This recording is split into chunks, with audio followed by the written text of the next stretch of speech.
I'm watching my stepmom become the loser she always told me I'd become, and it's amazing. I was a mistake. My mom and dad were dumb teenagers, and after my dad tried blocking her from my life, he eventually paid child support and showed up occasionally. Then he got married and had 2 more kids, the right way. My stepmom Hildy never let me forget how much better she was than me, how she and her kids had clothes from nice stores and not Walmart, how they just didn't have time to include me in the Christmas card picture. Plus, I wouldn't have a nice enough outfit anyway, so oh well. When I was 14, I showed up to Thanksgiving in jeans that were too short. In front of everyone, Hildy loudly announced she refused to spend their family's money on clothes for me since my dad already paid child support. My aunts and uncles just looked away. For years, this was my life. Being reminded I was less than, that I didn't quite belong, that I was the product of a mistake, while her children were planned and perfect. Then, one of those perfect children, my brother, came out as trans. Hildy seemed supportive at first, posted rainbow flags on Facebook, talked about being an ally, the whole performance. Apparently, that was all it was, a performance. She started drinking, a lot, gaining weight rapidly. Then she lost her job. I found out because she called me in the middle of the day, slurring her words, ranting about how she lost her daughter. Then she said the most bizarre thing. You should have transitioned instead of him. I just sat there,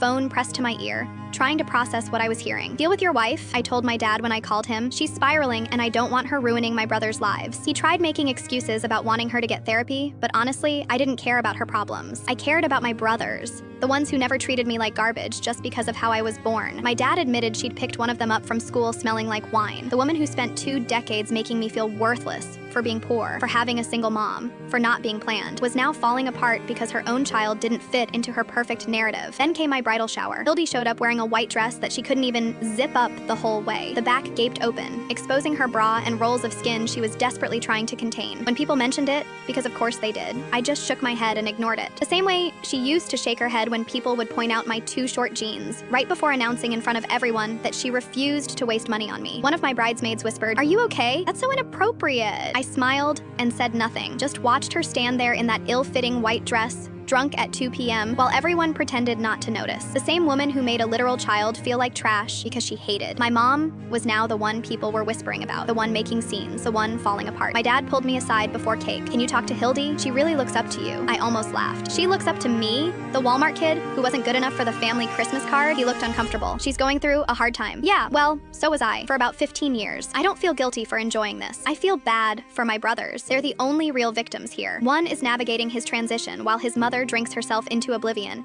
and the other is watching his family implode. But Hildy, the woman who treated a child like garbage for things completely outside that child's control, who made sure I knew I was less than at every possible opportunity, she deserves every bit of her life right now. And my dad deserves his marriage, the one he chose over defending his own kid. I'm probably not a good person for feeling this way. Maybe I retroactively deserve my childhood for taking this much satisfaction in watching someone suffer.